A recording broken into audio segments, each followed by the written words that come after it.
We could do it concurrently. Maybe we'll just call it 45 minutes before Mincha on both days to keep it easier. Whatever, Baruch Hashem, conflict of shiurim is a good thing.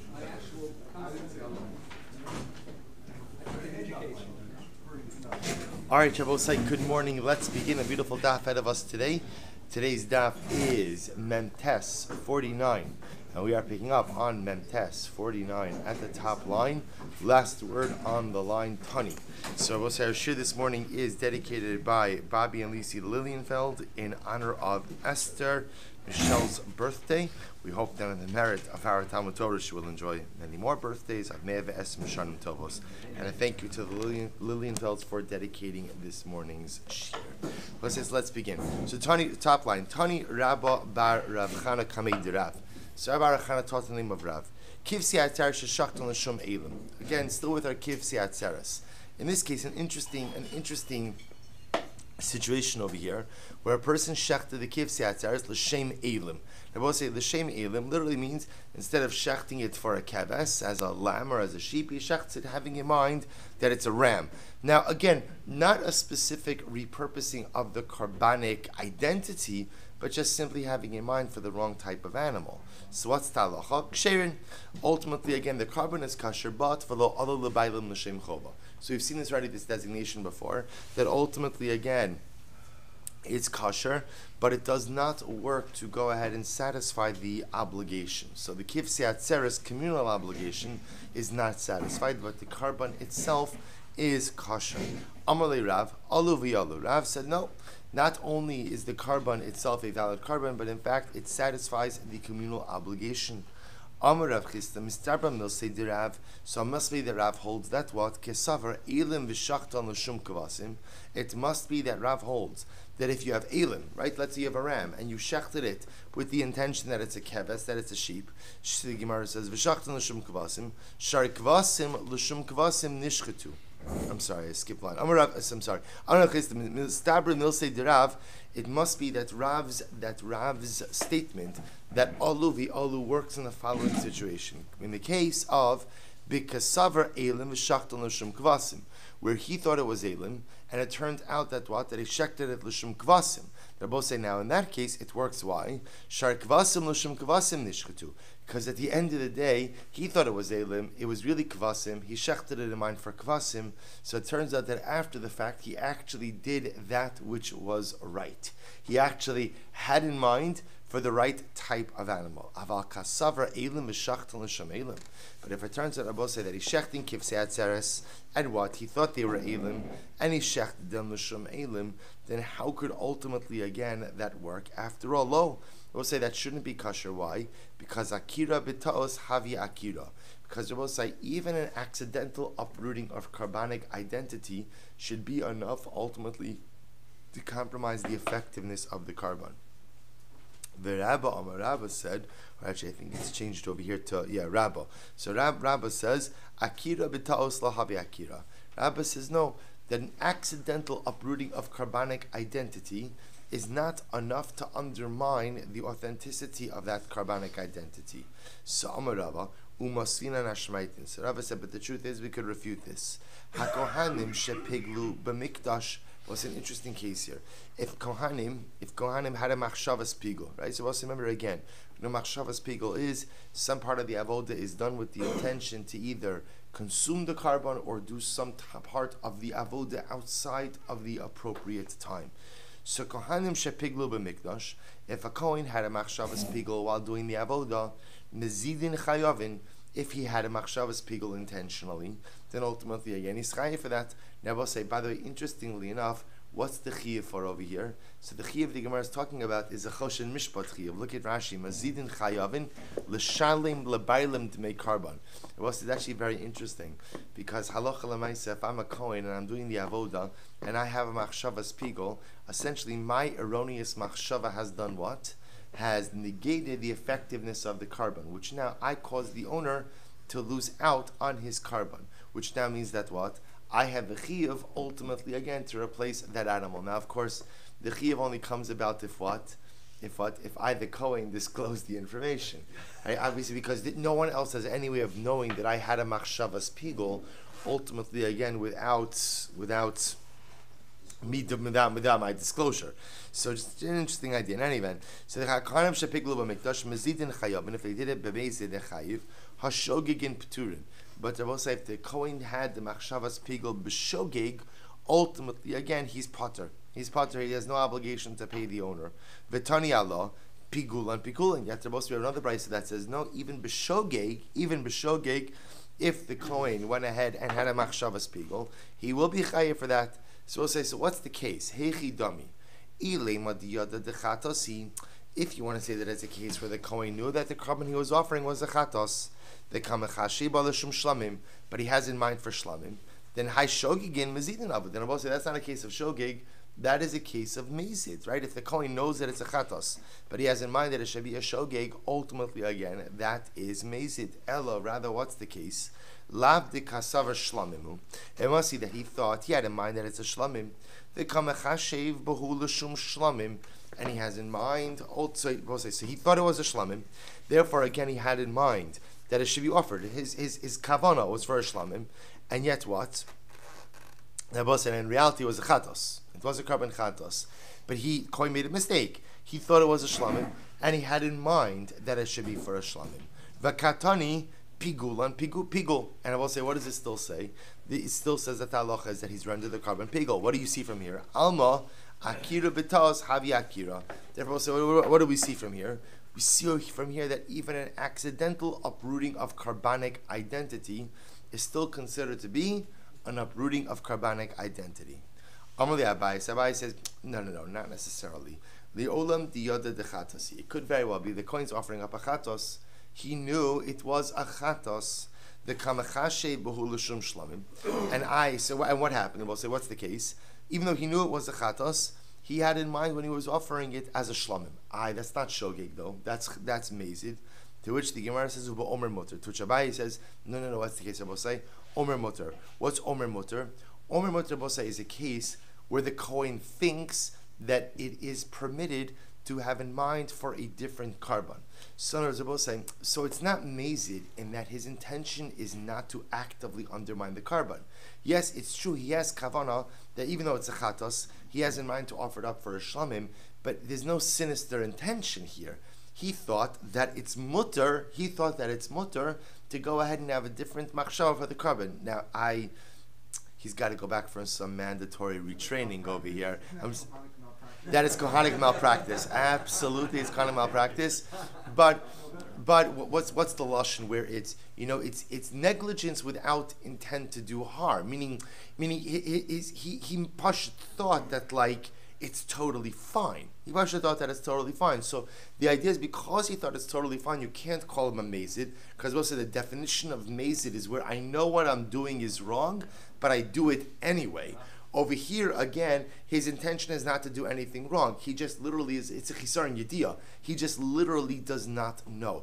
Therefore, we'll say, Abai will say, that's the case where ultimately, again, we will say that is not even, that will be an akira b'taos. Okay? So, Master Bezerah. So we'll say, so remember again, the discussion over here that the Gemara is focusing on is what is the impact of akira b'taos. What happens when halacha l'maisa Kohen has a wrong machshava by a carbon, but that wrong machshava is betos. In other words, that wrong machshava is a mistake.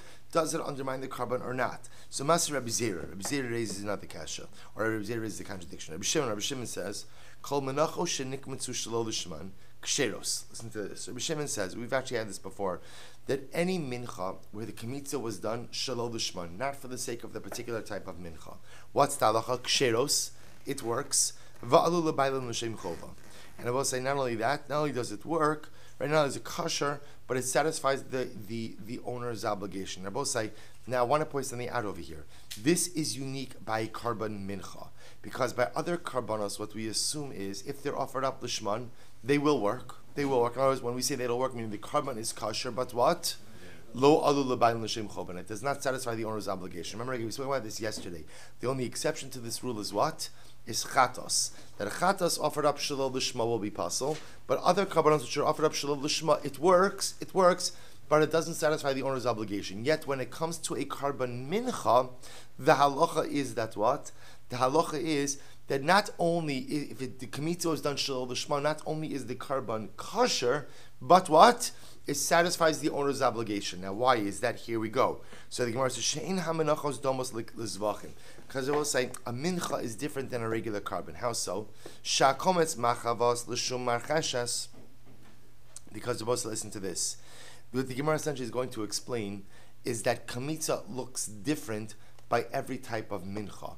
We call the meal offerings, the flour offerings, a mincha, but in reality, it's actually interesting. We're in Maseches Menachos, but yet we have yet to have, and we're 49 blot in, but yet we have yet to engage in an actual thorough conversation of the different types of menachos. Again, we're going to get to it. We're going to get to it in Meretz Hashem. But the idea over here is each mincha is made differently, and therefore the kamitza looks different. Because the kamitza, because the actual mincha looks different, essentially, even if you have the wrong intention, it doesn't matter. Why? Because it's what's called ma'aseha mochichin aleha. Your actions speak louder than your machshavos. See, here we go. So the Gemara says, "Sha'kometz machavos l'shum marchashas." Because if someone has a minchas machavos and he does commits on the machvas and he has a mind for marchashas, these just different types of minachos. Ma'aseh mochichin ala shi machvas.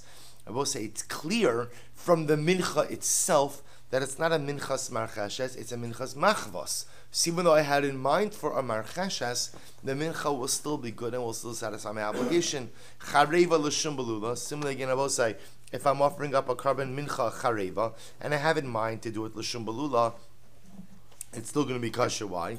Because ma'aseh mochichin ala shehi chareva. Because ultimately, why? Because my actions are clear that it's for a chareva. Aval bizvachim enokim. Rabbi said by regular karbanos, so essentially by mincha, because we can actually tell the type of mincha you're offering from what Rabbi say, based on how the mincha looks, based on how the kamitza looks. So therefore, even if you have an erroneous machshava to a certain degree, it doesn't matter. It doesn't matter. The mincha will still be good, and not only is the mincha kosher, but what? It even satisfies your obligation. Aval bizvachim enokim. But by regular karbanos, it's not like this. Shchita achas lekulan, because Rabbi say by regular karbanos, it's one shchita, right? Shchita is shchita. Kabbalah achas lekulan, one kabbalah, same type of kabbalah. Zrika achas lekulan, assuming in a one type of zrika. So by karbanos, Rabbi say, I can't say ma'aseh mochichin aleha. I can't say that the actions related to the carbon prove what type of carbon it was. Because every carbon gets the same shchita, every carbon gets the same kabbalah, every carbon gets the same zrika. And even if you're going to say, well, that's not necessarily true about zrika, this one gets two zrikas, this gets one zrika, this one gets lamala michota sirka, lamat michota sirka, that's fine, but those are usually more indistinguishable actions. The act of zrika itself means a blood application is shavalachol. Everyone has that. So let's analyze this. Hechi dami. I will say, when we say, so therefore what you're telling me is by karba mincha, even if the owner has erroneous das, the erroneous das, meaning when I say erroneous das, even if he has in mind for the wrong type of karba mincha, the carbon will still be kosher because ma'aseha mochichin alha. The actions show me what type of carbon it is. So what's the case? Ilema diyad de machvasi, the God comments, let me show my chashash. I will say, if you want to see that's what? If you want to say that the Kohen knows that it's a minchas machvas, he knows. But yeah, when he does the kamitza, he dafka has in mind for a marchashas, ki ma'asa mochichan aleha ma'havi, hame aker akerle. So he will say, that's a hard sell. That's a hard sell to tell me that the minchas was supposed to be a machvas, the Kohen knows it's a machvas, but he purposely has in mind for a marchashas. So you're going to tell me that when he actively uproots the intention, even though it's clear from the mincha itself that it's a machvas, that it's still going to be a kosher karba mincha, or as well say he's actively uprooting the proper das and supplanting it with an erroneous das. And you're going to tell me that doesn't make any difference as the effectiveness of the carbon? That's very difficult to swallow. Elalav, rather, the case must be as follows. Elalav, dikasara marchashasi, dikakamis leilishum marchashas. Rather, what's the case? The case is, Rabbi says, he's bringing a carbon machvas. The Kohen made a mistake. He thought it's not a machvas. He thought it's a marchashas. and therefore he does the Kenitza L'Shum Marcheshes, V'ta Dahachu D'Maas V'ta Dahachu D'Maaseh Mochichan Aleha. So I could say in this kind of case, where everything is just flawed, everything is just a mistake, then what? That's when I could say Maaseh Mochichan Aleha. Because it's really a machvas. He made a mistake. He thought it's a marcheshes. He does the Kemitza L'Shum Marcheshes. That's when we could say, no, Maaseh Mochichan Aleha. That's what? That it's really a machvas. But Rabbi said that's because it's mamish a case of shogeg. But if he's literally amazed, so that should undermine the effectiveness of the carbon. Haba alma akira betas havya akira. Rabbi said generally we should say that even a mistaken uprooting of the carbon should ultimately undermine the effectiveness of the carbon. In other words, we'll say mincha is different. Mincha is different because the mincha itself looks different mincha to mincha. So as long as the Kohen is not engaging in anything egregious, actively uprooting the identity of the carbon when he knows better, okay, I could say that a mistaken akira will still not undermine the effectiveness of the carbon. Why? Because akira betaos, because ma'aseh mochichan aleh. The action show me what type of carbon. But in general, with any other type of carbon, right, in other words, animal carbonos, I would say akira betaos havya akira. That even if the Kohen is mistaken about supplanting the carbonic identity with something else, that halacha l'maisa should undermine the effectiveness of the carbon. Abaye says no. Le'olam diyada de machvasin. The case by mincha actually, Rabbi says, where the Kohen knew it was a minchas Macloss, right? And yet he still has in mind to do it as a marcheshes. Vika kames le mishum marcheshes, and you're going to say that's what? And what's the case of Osai? He knows it's a machvos, but he purposely has in mind that it should be a minchas marcheshes. How could you possibly say it's still kosher in such a situation like that? V'tika amrit ki ma'aseh mochichan aleha ma'havi. And you said before, even if it's ma'aseh mochichan, if the Kohen has actively, he knows he's doing something wrong. He knows he's doing something wrong. Yet he's still going to say the carbon is kosher. How could that be? Rava l'tameh. So we'll say this is Rava going according to reason, which we've actually learned this before. Dama Rava, machshava de lo minkara pasla rachmana. Machshav de minkara lo pasla rachmana. So Rava to which Rava advances a very interesting idea. If you look at Rashi, machshava de lo minkara, see Rabbi say at a time ultimately again where it's not clear that the Kohen's machshava is flawed or not, the carbon will be puzzle. But when it is clear that the Kohen's machshava is flawed, then his actions trump his machshavas. So Rabbi says what it's saying over here is as follows. In a case ultimately again where the Kohen is offering up a machvas, but what? He has in mind for a carbon marcheshes. So we'll say what's going to be the halacha? That is going to be a case of what we call a machshava de lo minkara. You can't tell from the Kohen's actions what his machshava is. Right? Remember again, he's offering up a machvas, but he has in mind for marcheshes. Can you tell that his machshava is for a marcheshes in that case? Can you tell? No. Why not? Because ma'aseh mochichan aleh, because his actions, even though he has in mind for a marcheshes, his actions show that it's a machvas. Rava says that the only time a Kohen could go ahead and undermine the effectiveness of a carbon is when Rabbi was saying, when his flawed machshava is apparent in his actions. That's what's called the machshava de minkara. But if at the end of the day, his machshava ultimately again is, Rashi, the Gemara says, machshava de minkara lo pasal rachmana. If ultimately again the machshava is not mink, then ultimately again it doesn't pasal the carbon. So I'll say, so what do we say? Okay, so that's all fine by carbon mincha. What about this akira betos? Remember how this whole discussion started. This whole discussion started with somebody shechting kivsei atzeres shechton l'shum elim. So what do I do in that situation? So first I just didn't finish reading that Rashi. Rashi says machshava de lo minkara imhu mechazev im lav pasor rachmana. So we'll say ultimately again if the machshava is not minkar, if he's lying or not, then ultimately again the Torah will pasel the carbon. Machshava de minkara shumechazev lo pasur rachmana. So we'll say essentially what it's saying over here is as follows: if it's so clear from his actions that his machshava is flawed, then essentially the machshava becomes invalid. So meaning, we'll say it sounds a little bit counterintuitive at first. So in other words, if he's performing a minchas marcheshes, but he has in mind from Macloss. So we'll say that's a case according to Rava of a machshava de minkara.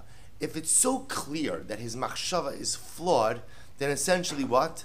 The machshava essentially becomes voided in the face of the action. The action speaks louder than the machshava, and therefore the machshava does not have the ability to go ahead and what? To go and undermine the effectiveness of the carbon. Okay, so that's Rava Shita. But so listen to how the Rambam Paskin. So this is in Perek Tes Vav, Halacha Tes Zayin. So listen to this. Shnei kifsei atzeres. Here's Halacha in the Rambam. Shnei kifsei atzeres, sheshachtan l'shem elim. So I take Rabbi we're finishing up the sugya. We're finishing now with the kifsei atzeres, Shavuos offering. So I take the shnei kifsei atzeres and I shechtan l'shem elim. I have in mind for rams. Lo alu l'tzibor l'shem chova. So we'll say in that case again, so they might be effective karbanos, but they do not satisfy the tzibor's obligation.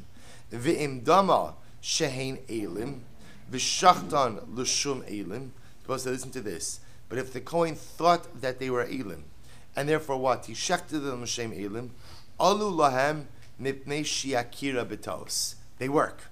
They work. Why?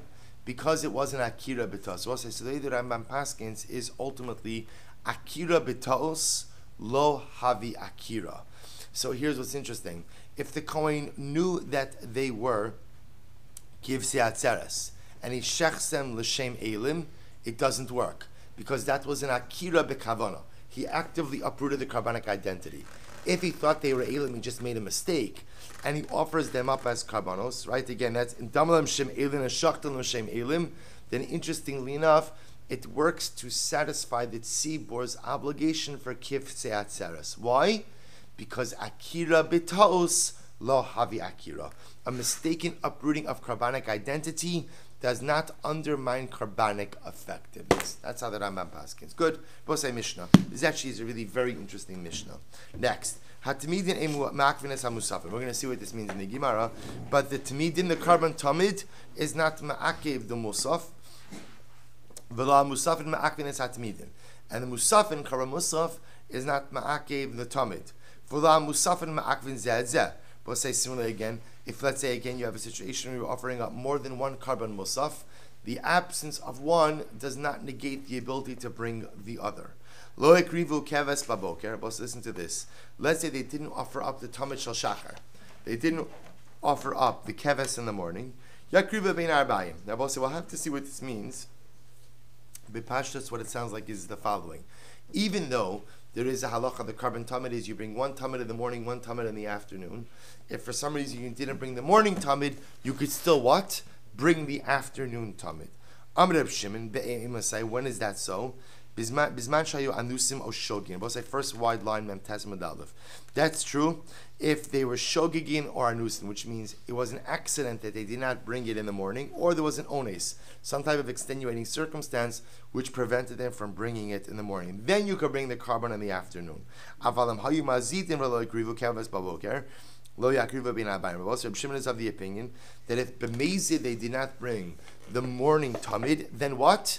They do not bring the afternoon tamid. Okay, we'll discuss why that is. Lo hiktiru kitoras baboker. We'll say again, remember the halacha was every day one maneh of kitoras was brought. Half a maneh was brought in the morning, half a maneh was brought in the afternoon. Let's say for some reason you didn't offer up the morning kitoras. So what's the halacha? Yaktiru bein ha'arbayim. You offer up the entire amount ultimately in the afternoon. Amar Reb Shimon, v'kula haisa kreva bein ha'arbayim. So both Reb Shimon says, actually, let me take that back.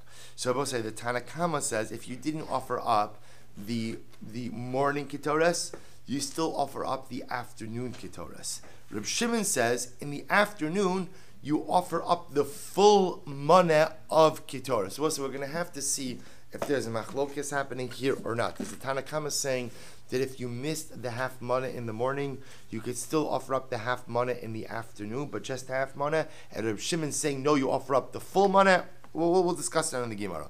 So the Gemara says, now the Mishnah ends off with something very interesting. The Mishnah ends off with what appears to be a seemingly unrelated conversation. Because the Mishnah says, because we know we only consecrate the Mizbeach Hazav with a full measure of Kitoras. And similarly again, both say the large Mizbeach, the large outer Mizbeach, what we call Mizbeach HaOlah, was only dedicated through the offering of the Tamid Shal Shachar. And the Shulchan is only dedicated how? Ella Belechem Aponim B'Shabbos, with the placement of the Lechem Aponim on Shabbos. Again, I will say, so it's not immediately clear. Rashi already points out the Gemara Mefarish. We're going to see what this part of the Mishnah has to do with anything. We'll say similarly again, the menorah is only dedicated how? By kindling all 7 lamps in the afternoon. Good. We'll see everything. So we'll say an interesting conversation. Tzibor, listen to this. Tzibor she'en and Tamidin umusafin eizem and kodev. Let's listen to this case. What happens in the following situation? I don't have enough animals to offer both the Tamid and the Karban Musaf. Remember again, Tamid is 2 animals, Musaf is 2 animals. I've got 2 animals. So I don't have enough to offer up the Tamid and the Musaf. So what's the question about saying? Eiza mehen kodem. Which one gets precedence? So let's analyze this. Hechidami. Ilema Tamidin diome umusafin diome. So we'll say, actually, this is inyane dioma. It's Sukkis. I have a Karban Musaf, and I have a Karban Tamid. So if you're talking about Mamish is on Yom Tov itself, so I have to decide, do I offer up Tamid today or Musaf today? So Pshita, that's obvious that Tamidin Adifi, that the Tamid goes first. Right, Rabbi say? Dahaviluhu Tadir Umakudash. We'll say, remember again, the Tamid of Yom Tov is endowed with 2 dimensions. Number 1, it's endowed with the additional sanctity of Yom Tov, plus it's Tadir. It occurs with greater frequency. The Musaf has Kiddush of Yom Tov, but doesn't have frequency. So of course the Talmud goes first in that situation. Talmud takes precedence. Why? Because it has Kiddush of Yom Tov and it's also Tadir. Shekin Tadir. I'm sorry. Tamidin Adifi Shekin Tadir. I'm sorry. I just lost the place. Ilem Tamidin Diyom Musaf Diyom Pshita Tamidin Adifi Davlu Tadir Makudash. Ella. Rather, we'll say what's the case? Timidin de la machar musafin da idna. Let's listen to this case. The following situation. I already offered up the Tamid today. Now, boss, I only have enough animals to offer up. So I have enough animals to offer up Musaf today. But if I offer up Musaf today, I won't have animals for Tamid for tomorrow. So when there's a conflict of Musaf today and Tamid tomorrow, then what? So the Gemara says, Timidin adifi. So do we say that the Tamid is adif? Shekin Tadir, because on one hand, Rabbi say so Tamid is Tadir. O Dilma Musafan Adifi Dahavalu Makudash. Or do I say that maybe the Tamid, the Musaf, Rabbi say ultimately takes precedence? Why? Because it has greater sanctity. Rabbi say. Now, what's interesting that's missing from this discussion is what? Is that the Musaf is now versus the Talmud, which is tomorrow. So we're going to talk about that. We're going to talk about that. This idea ultimately, again, that what about mitzvah bali adecha al tach mitzena, right? This idea that when you have the opportunity to do something, I will say, but you see something very interesting that's happening over here, which is the ability to, it's an incredible lesson. There is nothing more important in life than regilus. Right? I will say, regilus is the key to success. Habitual performance. See what I'm saying? This, we know this in life. There are some people who are great here and some people who are great there, and they shine bright on Tuesdays and Thursdays and alternate Fridays, but they can't sustain things. I would say if you can't sustain something, then growth is exceptionally difficult. The beauty of the Talmud is exactly that. There's regilos. There's consistency. So we'll say, from our perspective, there is nothing more important than sustaining the Talmud. The Talmud, I will say, the whole message of the Talmud is Kishmo Kinu. There's a Tmidus, I will say. There's a consistency. There's a dependability. There's a reliability. It's reliable. So when I have a conflict, so I will say, so the knowledge that I could maintain the Talmud for tomorrow is exceptionally important and is not set aside just because I've already fulfilled it for today. That's why, again, we'll say that's why this conflict even comes up. So I need to offer up the Talmud today, but I also have to make sure that, I need to offer up the Musaf today, but I have to make sure that the Talmud will be there tomorrow. That ability to maintain the regilos and the temidus of the Talmud is of paramount importance. So what do I say in that kind of case? Do I say on one hand, Tamidin Adifi Shekain Tadir? Do I say the Talmud is more important because it's Tadir? O Dilma Musafin Adifi Dahavid Makudosh? Or do I say the Musaf is more important, right, Rabbi say? Because remember, the Musaf today is endowed with the sanctity of Yom Tiv. The assumption is that tomorrow is no longer Yom Tiv, and therefore the Talmud, Rabbi say, is not vested with additional Kedusha, it just has the Tediros aspect.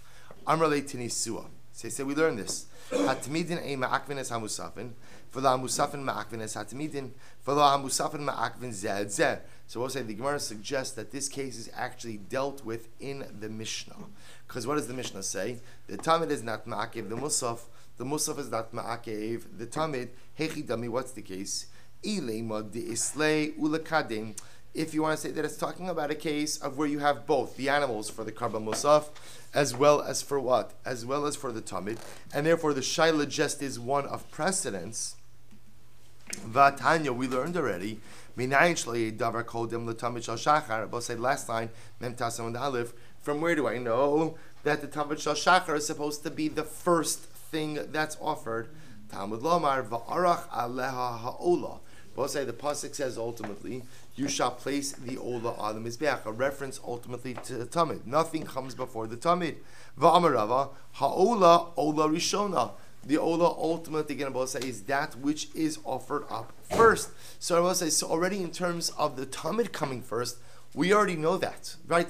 That already we already learned that beforehand. Ella, so we'll say, what is the Mishnah coming to teach me? Mem Tesam days. Ella pshita de lesle. Rather, we're mostly talking about a case where there's an animal that's missing. There's something that's missing, meaning at the end of the day, I don't have enough animals both for the Talmud as well as for the Musaf. V'i diyome. So if you're talking about, again, I don't have enough animals for both the Talmud and the Musaf on actual Yom Tov itself, then I will say that's not really a kash, because we already established that before, that of course the Talmud is going to take precedence. Why? Amai tadir umekudash tadir adif. Because we'll remember again, if I only have one animal available, and the shaila is, do I allocate it for, on Yom Tov itself, do I allocate it for the Talmud or for the Musaf? We already solved that issue. What gets done first, Rabbi Say? What gets done first is the Talmud. Why? Because the Talmud is vested with two Kedushas. The Kedusha number one of Tedirus, of frequency, and the Kedusha number two is that it also has additional sanctity because it's Yom Tiv. Ela lav de lamachar. Rather, Rabbi Say, the case must be where what? I only have enough animals to either offer up the Musaf today, but if I do so, I will not have enough animals for the Talmud tomorrow. So what do I do in that kind of case? Elalav de lamachar vikatani ein ma'akvin zedzeh. Yet what does the Mishnah teaching about say? Ultimately, again, they're not to ma'akev one another. What do you see from here? Alma ki adadininu. But say, what do you learn from here? You learn from here that when faced with a conflict between the Musaf of today or the what? Or the Talmud of tomorrow, those two karbanos are equivalent. And you can choose to allocate that animal wherever you so choose. Amrle, we'll come back to that in just a moment. Amrle, Abaye says, the olam de esle. Or Abaye says, no, what's the case? The case ultimately is where you have. And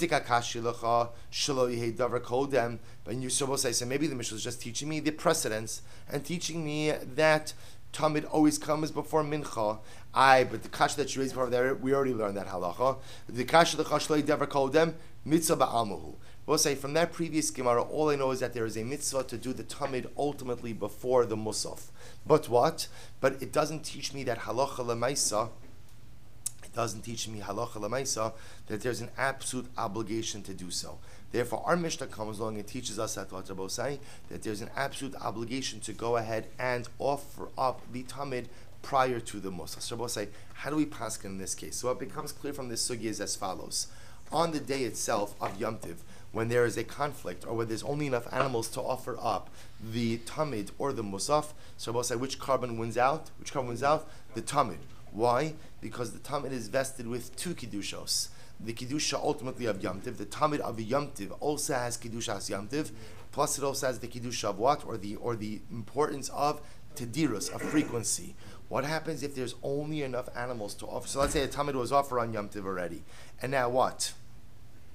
And now what? And now I only have enough animals to either offer up the Musaf today or what? The Talmud of tomorrow. So what do I do in that situation? So listen to this. So the Rambam Paskins, in this case, this is in Perek Ches. Hilchos Tamidin Musafin Halacha Chaf. Get ready for this. So first of all, the Rambam Paskins, Hatmidin Ena Ma'akvines HaMusafin, La Musafin Ma'akvines Hatmidin, V'la Musafin Ketzad. Harish La Matzu. Let's skip down a little bit. Ve'no Chayav Lahakri V'ashar L'machar, O L'moed Achar, Lo Matzu Ela Shnei Kavasim, Im Yakrivu Osel Musaf Hayom, Ein Lehem Tamidin L'machar. Rabbi says, this is our case. I only have 2 animals left, 2 kvasim left. I could offer them up for the Musaf today, or I could offer them up for the Talmud tomorrow, but I don't have enough for both. Hari Hadavar Shakul. The Rambam says they have the same importance. This is actually amazing. So again, when there is a conflict on Yom Tov itself between the Talmud and the Musaf, so the Talmud wins out because of Tadir and Kedushas Yom Tov. However, if the Talmud were already offered up and I have 2 kavasim left, so now my choice is either offer up the Musaf today or what? The Talmud tomorrow. What's the halacha Rabbi says is actually amazing. The Rambam says Hadavar Shakul. They're of equal importance, and therefore what? It is up to you. Which Shabbos tells you something absolutely amazing. Because in general, Rabbi said we have a concept that when a mitzvah opportunity presents itself, you grab it. But Rabbi said, what do you see from here? You see from here that the regularity of Talmud is of utmost importance. So if you choose to go ahead and what? Forgo the Musaf of today in order to go ahead and what? Ensure the regularity of the Talmud tomorrow, then ultimately again you have the right to do so. Right, Rabbi Say? Because in Yiddishkeit, in the eyes of HaKadosh Baruch Hu, in the Beis Hamikdash, in the world of growth, there is nothing more important, or I should say, consistency is one of our core values. And therefore, if you choose to forego the Musaf for today in order to ensure the consistency of tomorrow, the halacha says you have the license to do so. It's an incredible halacha. Because like I said, in general, we have the concept of mitzvah bali adecha al tachmitzena, don't let it go. Al tanichena, do not forego it, because you never know what tomorrow brings. But in the Beis Hamikdash, Shabbos, consistency is a core value. So therefore, one of those interesting halachas where you have the right to choose which way to go. So the Gemara goes weiter. The Gemara says, Tashma. Ein pochsin mishisha talam overcome b'shkas. Shabbos, another interesting halacha. So ein pochsin mishisha talam overcome b'lishkas atlaim. Shabbos, in general, there was a lishkas atlaim, which was a chamber of lambs. Right, which I will say ultimately again was a place where they used to keep karbanos that should be ready for sacrificial offering.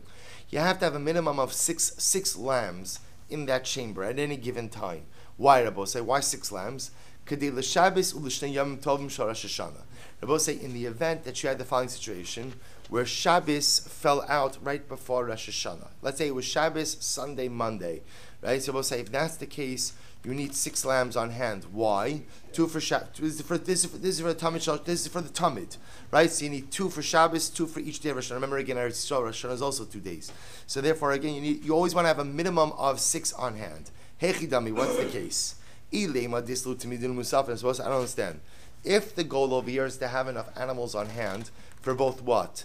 For both the Talmud and Musaf, then Tuvahavu. Then you need a lot more than 6. Because remember again, 6 only takes care of your Talmud needs, doesn't take care of your other Yom Tov needs. Ela lav de lesle. Rather, I will say it appears that what? We only require you to have enough on hand for the Talmud, but not for the Musafim. What do you see from that? Ushmamina, Tamidin adifi. But we see from here that in the eyes of halacha, the carbon Talmud is more important than the carbon Musaf. To which the Gemara says, lo. Liolam de islay. I will say in reality, you have enough other animals. This is what it means to say. In poksin mishisha tlan hamuvukarin belishkas hatlan dalad yamin kodem shchita. What it's saying is as follows: that Rabbi saying the lishkas hatlan, you always have to have a minimum of 6 talaim that had 4 days of inspection under their belt. I was supposed to say you had to have a minimum of 6 tilaim that had satisfied the 4-day bikur obligation. The 4-day bikur obligation, I will say, was, as we're going to see in just a moment, the obligation that karbanos have to be under the watch of the Beis Hamikdash for 4 days to make sure they are free from blemish, 4 days prior to their offering. Umani ben Bagbag. Whose opinion is this? This is ben Bagbag. What does ben Bagbag say? Disanya ben Bagbag Omer minayin the tamid sheton bikur dalad yom. Rabbi say now ben Bagbag is a singular opinion, but this is quite interesting. Which is that what? Which is that halacha lemaisa ben Bagbag holds that halacha lemaisa before offering up a karban, it must be under the watchful eye of the Beis Hamikdash for 4 days. For 4 days, right? Both say this is a din in Talmud. A din in Talmud. Not saying other karbanos, but a din in Talmud.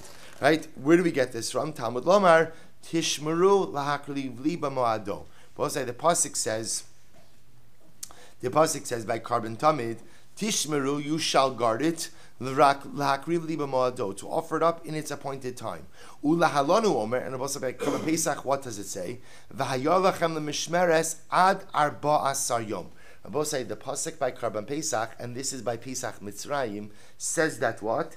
It shall be for you a mishmeres ad arba asar yom. Remember again, what was the halacha by Pesach Mitzrayim? The halacha is when did they have to take the sheep? On the 10th. Right? On the 10th, and they had to wash it, they had to guard it for 4 days. We will say Ben Bagbag, interestingly enough, learns out that this halacha by Karban Pesach was actually applied to the Karban Tamid, and therefore by the Karban Tamid, every Karban Tamid had to have a minimum of 4 days of inspection under its belt prior to being offered. So that Malahalon Town Bikar Arba Yamim Kodem Shchita, just like by Pesach Mitzrayim, the Karban had to be inspected for 4 days prior to its Shchita. Afkan, so too by Karban Tamid, Town Bikar Arba'a Yamim Kodem Shchita. Bosei Ben Bagbag held that what?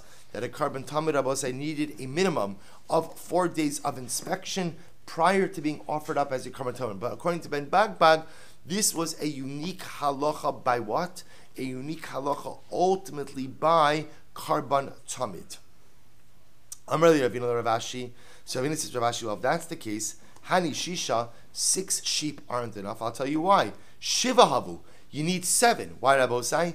The Ika det Safra det Lasa B'Shab. So let's play this out. If you're concerned about the following situation of what? Of a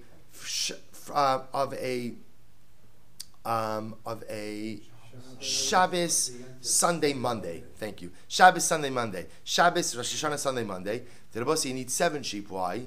Because you need an extra sheep for what? So the 6 are fine. 2 for Shabbos, 2 for Sunday, 2 for Monday. What about what? Tuesday morning. Tuesday morning, Rabbi say, where are you getting a sheep Tuesday morning for the Talmud Shel Shachar? So you should really have 7 on hand. The Gemara says, you know what? You're right. You really should need 8 on hand. You should also really have to take into account what? You should have to take into account the Talmud Shel Bein Ha'arbayim on Erev Shabbos, on Friday afternoon. Because also, remember again, what we're trying to say is, in the event that you have a protracted period of Shabbos Yom Tiv, you want to cover your bases to make sure you have the necessary Tamidin on hand. So 6 will take care of your actual Tamidin of Friday, Shabbos, Sunday.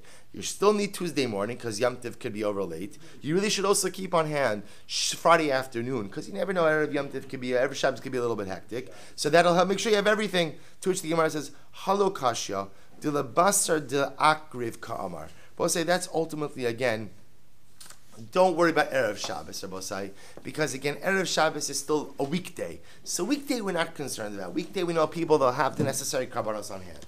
What we're concerned about ultimately, again, is Yom Tiv. Okay, that's fine. So now you took off Erev Shabbos. What about top of Nun? Mikol Makom Shiva Havu. We'll say, but still, the need to keep on hand what? The sheep for the Tamid of Tuesday morning is still a legitimate concern. To which the Gemara says, I think you're misunderstanding. Ella Tana Ba'almakai. We'll say, the Gemara is meaning to give me a halacha. That in the Beis Hamikdash, Shabbosai, they always had a minimum of 6 sheep ready to go for the Talmud offering. They always kept in reserves a minimum of 6 sheep ready to go. Where do they get the number 6 from? So we'll say the number 6, Umay Kedei L'Shabbos Ubeis Yomim Tovim Shorosh Hashanah Simna Ba'alma.